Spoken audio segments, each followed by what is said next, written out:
매일매일 책 읽는 습관을 기르자 10월 28일 시작합니다.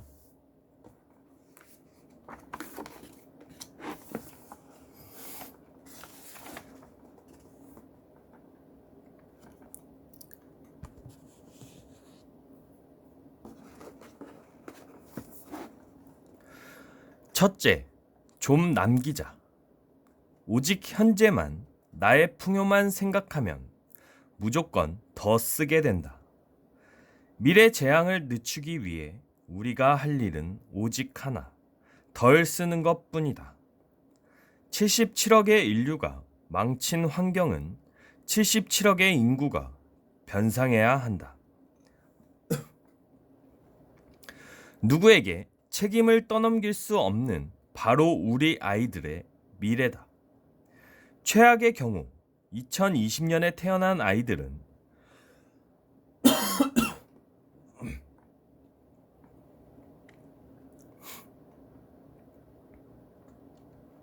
평생을 지옥과 다름없는 환경에서 살아야 할 수도 있다. 고통과 절망으로 뒤덮일 땅에 아이들을 두고 갈 것인가? 라는 질문에 매일 대답하는 심정으로 살아야 한다. 더 이상 생태학자나 환경주의자들에게 우리의 책임을 떠넘기지 말자. 적어도 지금 아이들을 키우는 부모들이라면 오히려 그들보다 더 적극적으로 나서야 한다. 몰라서 외면했던 것은 지난 세월만으로도 충분히 부끄럽다. 지금 당장 행동에 나선다면 조금이라도 시계를 늦출 수 있다. 어려운 일이 아니다. 장 보러 갈 때마다 몇 가지 질문을 더하기만 하면 된다. 이 제품을 꼭 사야 할까? 조금 비싸도 친환경 제품을 사는 게 좋지 않을까? 스티로폼에 둘러싸인 제품은 안 사는 게 환경을 지키는 방법이지 않을까? 약간 벌레 먹은 과일을 사면 지구의 수명을 조금이라도 늘릴 수 있지 않을까? 이렇게 친환경 필터를 거쳐 판단해보는 생태적 일상을 습관화하는 것만으로도 우리는 많은 것을 바꿀 수 있다. 나도 얼마 전부터 나만의 생태적 일상을 시작했다. 일회용 컵 말고 텀블러에 담아주세요. 봉투는 필요 없어요. 장바구니에 담아갈게요. 조금 번거로워도 텀블러와 장바구니를 들고 다니며 일회용품과 플라스틱 소비를 최소화하는 습관을 시작한 것이다. 거창한 것이 아니어도 된다. 내 일상의 작은 변화만으로도 우리는 환경을 살리는 소비를 실천할 수 있다. 우리는 오랫동안 이 문제를 외면하거나 아웃소싱 해왔다. 재생업체에게 나의 부주의를 처리하게 하고 정부에게 알아서 처리해달라고 책임을 떠넘겼다. 환경 전문가나 생태학자들의 오랜 외침에는 전혀 귀를 기울이지 않았다. 이제는 더 이상 남에게 미룰 일이 아니다. 더 늦기 전에 덜 쓰는 습관으로 우리 몫의 책임을 생활 속에서 실천할 때다.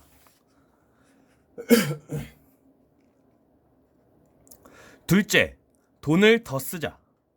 얼마 전 최재천 교수님을 만나 대화를 나누다가 이런 이야기를 들었다. 자연을 자꾸 훼손시키면 당장은 이득일지 몰라도 장기적으로 더 큰 경제적 손해가 발생한다고 그동안 줄기차게 얘기해 왔지만 아무도 들어주질 않았어요.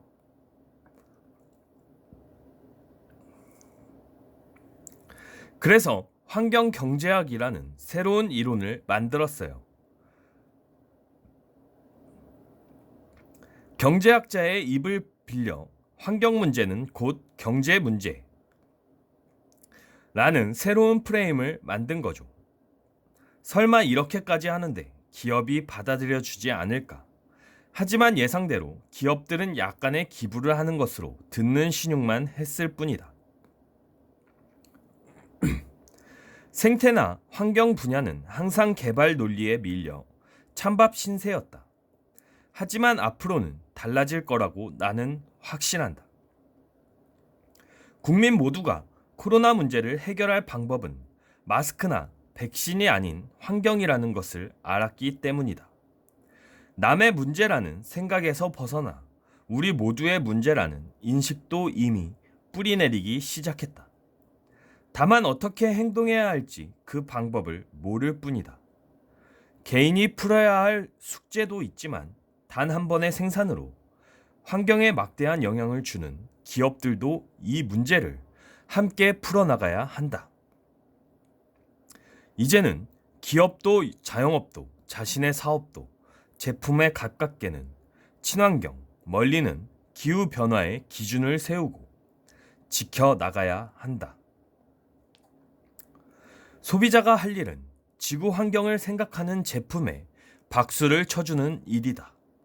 지구온난화를 막기 위해서, 우리 아이들의 건강한 미래를 위해서 이제는 돈을 아끼지 말고 오히려 더 써야 한다. 전기나 석유는 덜 써야 하지만 일반 제품보다 조금 더 비싼 친환경 제품은 더 써줘야 한다. 이건 우리 아이들을 위한 복리 적금이기 때문이다. 최재천 교수님과 인터뷰를 하는 내내 마음이 무거웠다. 그동안 우리를 대신해 환경 문제를 고민하고 애써온 분들을 오랫동안 모른 척 살아온 것이 너무 미안했다. 그래서 최재천 교수님이 자신이 운영하는 생명다양성 재단에 기부금이 부족해서 직원을 내보내야 할 처지라고 말했을 때 나도 모르게 이 말이 튀어나왔다. 교수님, 저도 생명다양성 재단에 후원할게요.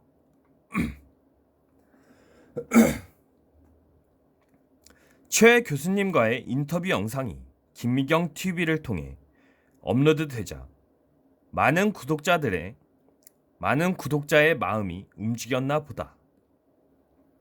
얼마 뒤 최재천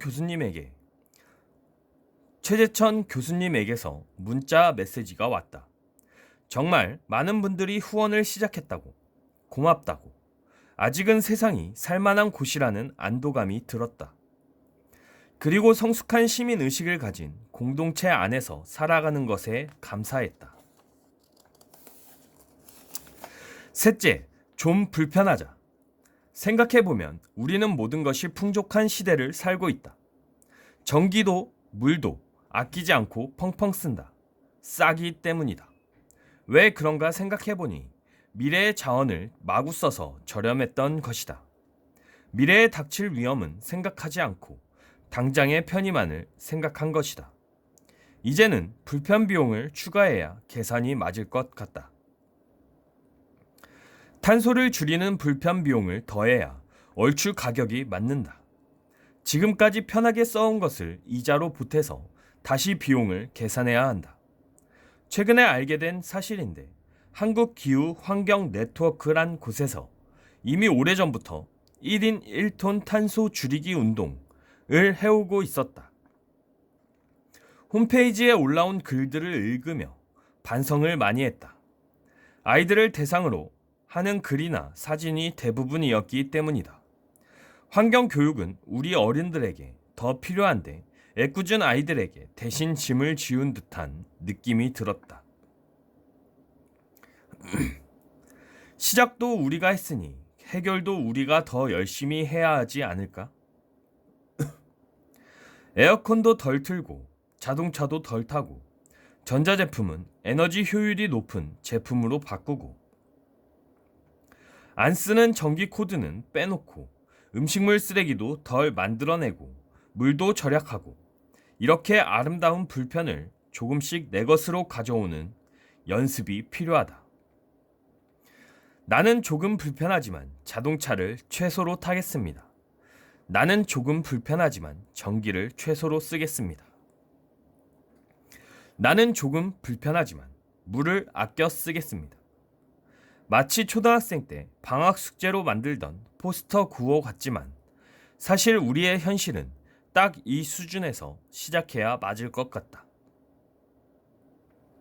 그만큼 이 분야에서 우리는 걸음마 수준이니까 말이다. 그래도 30년 가까이 사람들을 교육하고 더 나은 솔루션과 메시지를 제안해온 나인데 환경 분야에 이처럼 소홀했다는 것이 너무나도 부끄럽다. 우리 어른들이 본격적으로 나서면 아이디어가 수천 가지도 넘을 것 같은데 나도 할 수 있는 일이 무엇일까 계속 고민하는 중이다. 아마도 나는 조만간 내가 가장 잘하는 강의와 교육 프로그램으로 지구 살리기에 동참하게 될 것 같다. 우리가 조금 더 불편한 삶을 살겠다는 각오를 하지 않는 한 우리에게 미래는 없다. 지구는 우리 세대가 쓰고 난 다음 소멸되는 것이 아니라 다음 세대가 이어받아 살아야 하는 곳이라는 사실을 인식해야 한다.